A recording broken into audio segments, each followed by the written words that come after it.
Okay, so I'll do what I always do. Are we ready? Yeah. Thank you so much for coming out today. Today is an incredible day for me, but it is a little bittersweet. I announced that I will be retiring on August 31st of this year. I've served in public service for 40 years, 37 years here at the Jefferson Parish Sheriff's Office, and what really scared me this morning is when my assistant told me that you've been here longer than I am old. And with that, you know, over the years, our team here has had incredible successes. I believe that I have been a credible leader of this organization and that we've made a difference.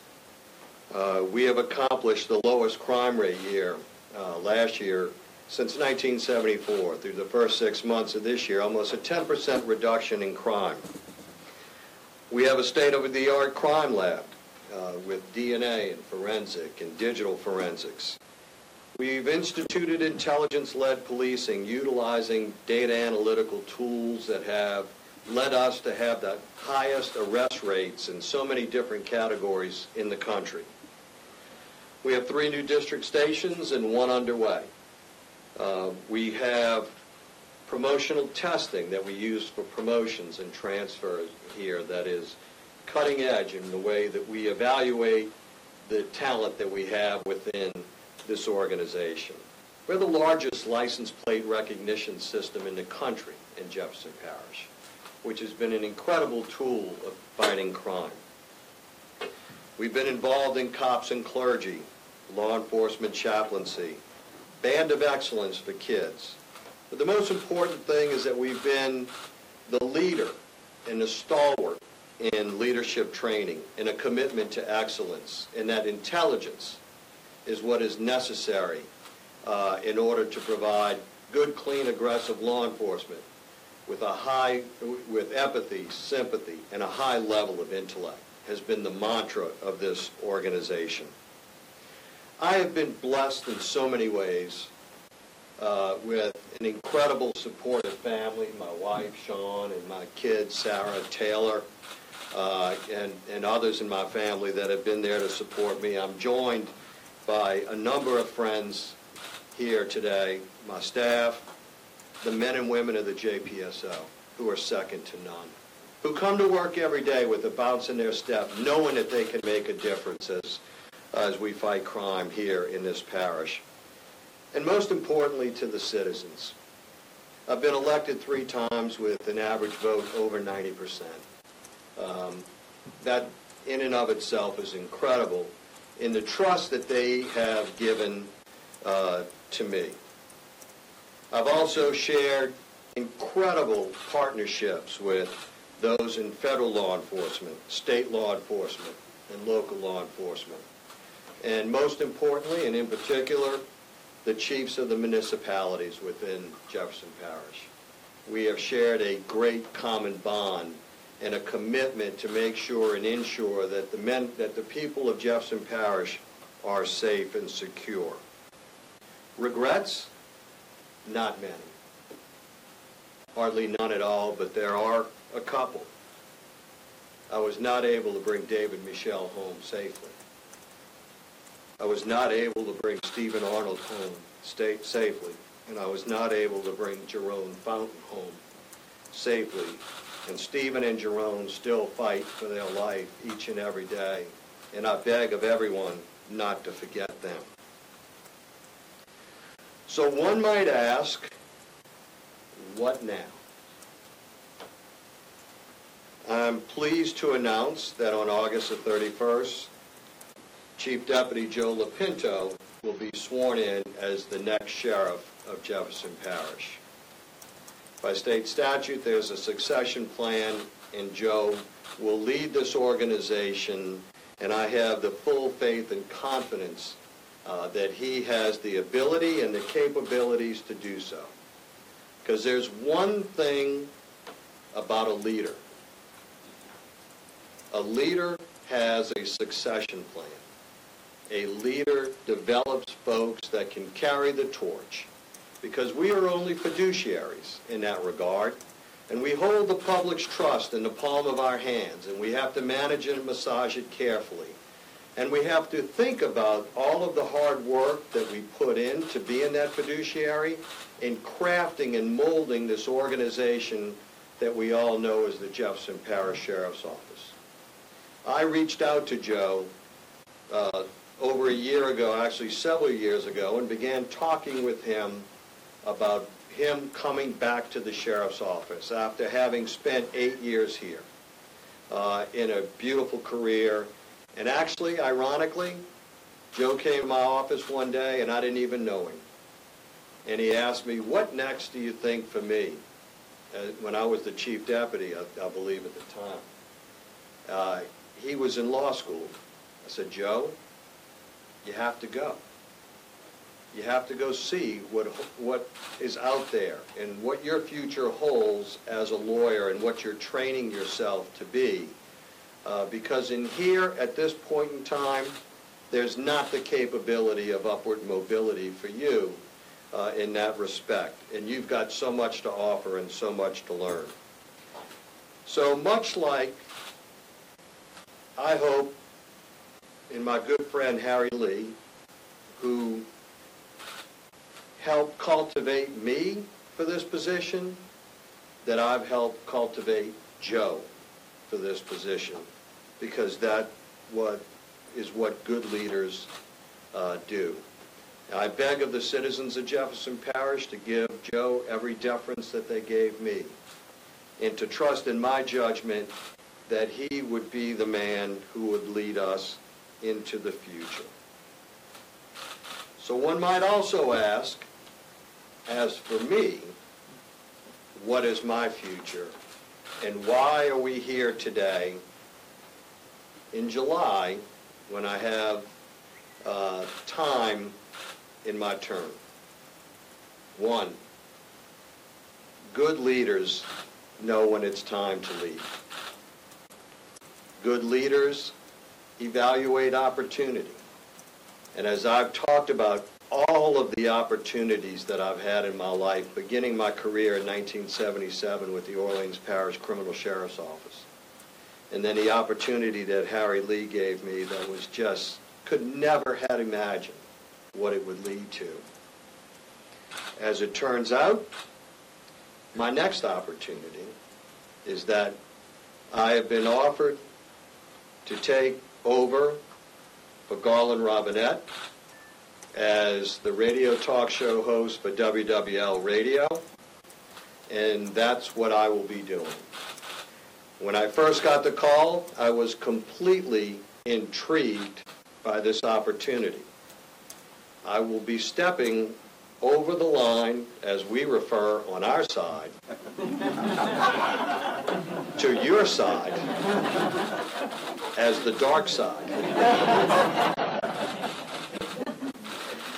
And I do so without any regret at all either, and without any hesitation. I think you will all agree that I've treated you, although sometimes a little bombastically, it has always been with respect and transparency and follow-up, understanding the necessary role that you play day in and day out in our communities and our societies across this country. What I'm most intrigued about is that I will be able to lead in a different way.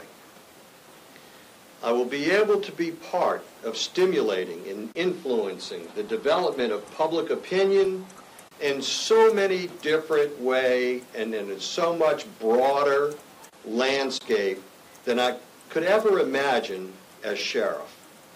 And that's what intrigued me most about this opportunity.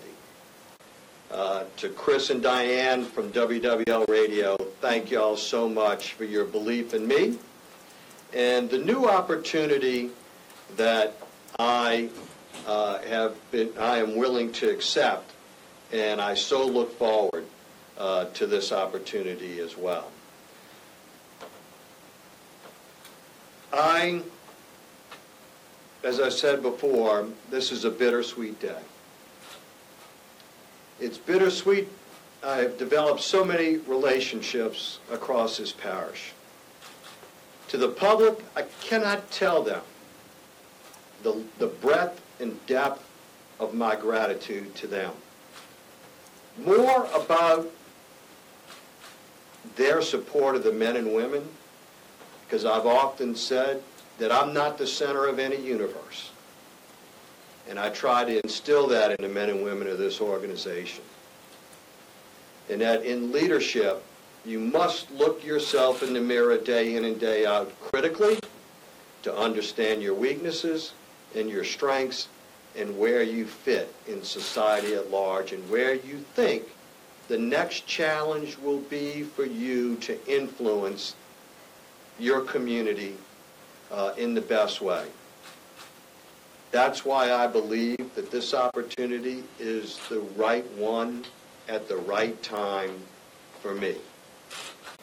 That I can help and be the cheerleader of this community in the surrounding parishes and to help move us from a third tier to a second tier economic region so that we can try and improve upon ourselves day in and day out and hopefully, like you, help craft successes, help point out deficiencies, but most importantly, help promote the place that we call home. And at the end of the day, what everyone in this society wants is a safe place to live, work, and raise their family. So with that, thank you, and I'll be happy to answer any questions that anyone may have. Sheriff, help me out on the timeline here. Were you already thinking of retirement, and then you just get this call from WWL Radio? I had pretty much had resigned myself to the fact that I was not going to run for re-election. I believe that I left this and am leaving this as a better place than I inherited it. That was my goal always. As simplistic as it sounds, that's what motivated me to come to work every day. And then all of a sudden I get this call out of the blue while standing in line at a Crystal Hamburgers. And I walked out into the parking lot, and as I'm choking on a Crystal chick, this conversation begins to take place about this opportunity. And completely blown away, and yet at the same time completely intrigued by it. And as myself and my family and a very small group of friends began to talk about this opportunity, I felt that it was the right time, the right job, at the right place for me. And good leaders evaluate opportunities. You know, it's interesting about CEOs. The average life cycle of a CEO is somewhere between 5 and 7 years. Because they will all tell you that you can only stay progressively effective for so long in that position. Albeit a lot of people don't like to give it up. They will tell you, my closest friends, that I was never caught in the trappings of this office. It's not one that stimulated me in any way, shape, or form. So it made my decision actually a lot easier as it relates to that. And I'm totally secure in my decision as it relates to Joe. And I'm totally secure in my decision as this is the time to move on. Given your stature, not just in law enforcement, but in politics, your name has been mentioned for years for other offices, governor, attorney general, U.S. attorney, which is open now in this district. Do you realize how unique people are going to find this move, given the fact that you're going from what you've done your whole life to something now that's truly unique in the media? You know, I guess a little bit. I've been a nonconformist in my life, and I like serious, significant challenges. Am I nervous? Absolutely. what you do is not easy. And I recognize that. And for me to step outside of what my comfort zone and where I have been for 40 years of my adult life, I will be 60 within the next several months, is quite a challenge. But that's what keeps me young. That's what keeps me going, are these serious and significant challenges. And I love to challenge myself. So I go in it full steam ahead. I've got to tell you folks, I am so intrigued and honored by this offer. I can't wait. In case y'all want to know, September 11 will be my first day on air. So I have just a short period of time between leaving this place and going to this next opportunity. So go ahead. Well, sorry. Are you envious?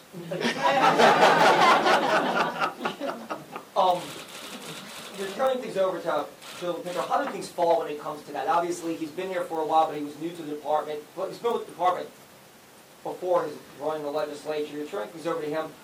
Does he fill the rest of your term, or is there a special election that will be held? So let me just say this.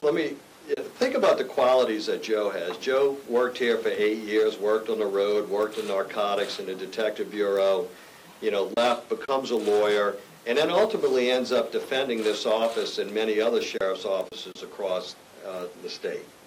And with that becomes a breadth and depth of experience that there are very few people that work in this line of work that have that experience set. Comes back, now is the chief of the patrol division, and in a very short period of time will be sheriff. Under the law, the election will be called in the spring. There will be qualifications in January, first primary in March, and second primary in April. And that's just the way it is under the election code. So with that, Joe will serve as the sheriff between August 31st and the election, and will serve out at that point in time, I think, certain number of days after, if there's a second primary, after the second primary. Are you endorsing him for the spring already? I think the fact that I'm standing here and making him the sheriff goes without saying. Usually you're quicker than that. I know. I can't hear you say it. But the fact of the matter is that I have, as I said before, the full faith and confidence in Joe Lopinto. Because of all kinds of confidentialities as it relates to this, Joe learned of this Sunday night at dinner with my wife and I and Joe and Lauren, and it was the first time that I was able to tell him. Most of my staff does not know. So when I leave this podium, I walk across the parking lot to talk to my command staff. What about all your other positions? Your place on East Jefferson Hospital Board, your place on all the different law enforcement commissions that you're on, et cetera, et cetera? That's still yet to be determined. It's kind of the ball's in my court as it relates to a number of those issues, and this thing has been moving so fast that I haven't really come to a final decision on all of that. So stay tuned, but Is this it? So you're just going to be doing radio? Huh? Is this it, or are you just going to be doing radio, or is this anything else in the works? Or? No, I mean, it's as you well know, you show up for work a certain number of hours a day, but in y'all's business, you're always preparing yourself, right? And I can't imagine that it's any different than with talk radio. In fact, it may be even more difficult because you're actually carrying on a conversation for somewhere around 2 hours and however many minutes in a 3-hour show, because I'll be on from 10 to 1, and stimulating that conversation. Although I'm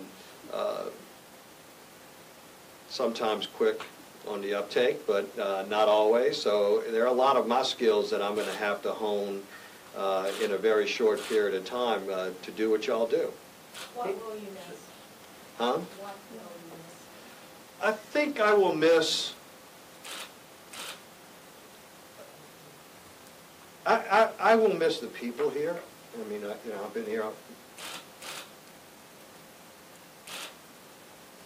my entire adult life. I think what I'll miss most, though, is reading the dailies of the men and women connecting the dots in making arrests in such a short period of time, thinking outside of the box, and their completely pure motivation to solve crime and to make a difference in this community. And then second to that, what I will miss is reading the letters of gratitude that the public writes every day, and I get them every day, about deputy this, haven't done that. He really didn't need to do that, but he went the extra steps and the extra mile to make a difference, to provide a safe and secure and a comfortable environment for me at the point in time when I'm having this crisis. Those letters, I can't tell you how they motivate someone, to come to work every day. Just the pure appreciation, for what this organization does. And this has been teamwork. No one can do this on their own. I mean, I could stand up here for the next 3 weeks and talk about the people in this organization that have influenced me day in and day out. A lot of people here a lot smarter than me. Actually, I love surrounding myself with people smarter than me because it challenges you. It keeps you on your feet day in and day out. It keeps you on your toes. And, I love to debate things within our own organization. My staff will tell you, I'll take the opposing point of view, and they think that that's the point of view that I've actually embraced, and it's not.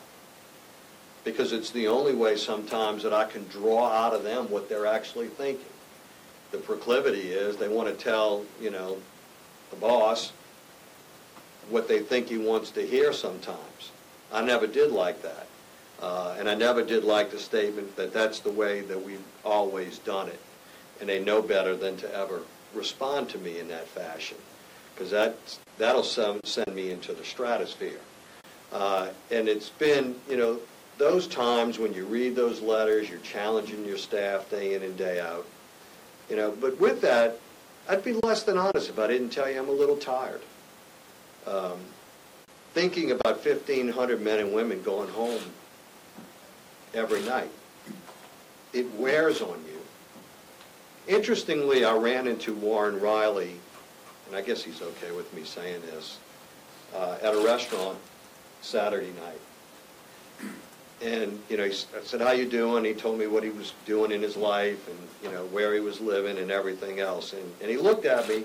He says, I got to tell you, he goes, you have survived longer than most.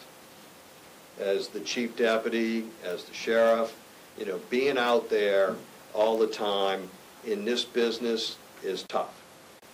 And he goes, I don't know about you, but it wears on you. I said, no, it wears on me, a lot in many different ways. And it does. I mean, it's not easy, when you have so many gun-toting people that are working for you, high volatility, you move from a sedentary state to, everything's crashing around you. And you worry about their families, their kids, the next funeral that you potentially could be going to. It's not easy, and it really kind of wears on you. And I hope to be one who brings some calm and balance to the issues that surround law enforcement on radio. I will also take the position of making sure that people are being true and honest and are saying things based on empirical data and not on what they feel. Because empirical data, if we stay true to the data has no emotion. The data, you got to deal with it day in and day out, whether you like to or not. It's one of the things that we've talked a lot in this place. So, before my crew floods this room. I have a question for you, actually. I was just going to ask you, as you look back over your 37-year career here at JPSL, is there something that you feel like personally is your greatest accomplishment? I would probably say leadership training. We redefined the way that we train in this department. We used to talk about leadership once you became a lieutenant or a captain, and now we begin talking about the principles of leadership on day one. Our leadership training, many of you may not realize this, has been adopted by the National Sheriff's Association as a 21st century answer to police training in this country. Our leadership training has been adopted by more than 200 major police departments and sheriff's offices across this country. It's been adopted by entire states in this country as the model for training in law enforcement. When I think about the cultural change that it has brought about within this organization, where we have raised the level of intellect here, I would say that that is probably the highlight, knowing the cultural shift that we've changed here, and that it's been judged by my peers and embraced. And it wasn't just me. There's a whole host of people that have been involved all the way through. And I think, for this organization moving forward, and I know Joe is as committed to it as I have been, is that we will continue to challenge ourselves each and every day. And I tell my folks all the time, I don't want you loyal to me. I'm a fiduciary. I want you loyal to the organization. Now, I do realize that I'm the beneficiary of that. I don't want to mislead anybody. But the fact of the matter is, I could walk out of here, get hit by a bus, and it has to be carried on. And that's why good leaders know when it's time to leave. You want to leave on top, right? And you want to have a succession plan that's real, that's meaningful, and that's true to the mission. And I am confident that I have done so. And I'm confident that the public will believe in what I'm saying here today as I stand behind this podium. I think this is an important question because I'm hearing from people about this on Twitter already. Does this announcement have anything to do with the indictment of No. You've read the indictment. You know what it's about. It's a tax issue. It has absolutely nothing to do. This has been going on for a period of time. I make this decision at this point in time in announcing it. I could have announced it, further back, but I chose not to. I chose to do it at this time because I had to get a lot of my personal stuff in line and ready for this, and sharing it with my family and going back and forth and evaluating this position and the whole 9 yards. I mean, it's a coincidence at best, and that's all it is. And I doubt very seriously that I'd be taking a job in the media if it was in fact connected to that. So once again, if we look at staring the obvious in the face and maybe looking at some empirical data, we may think otherwise, right? Did WWL hire somebody with a censor button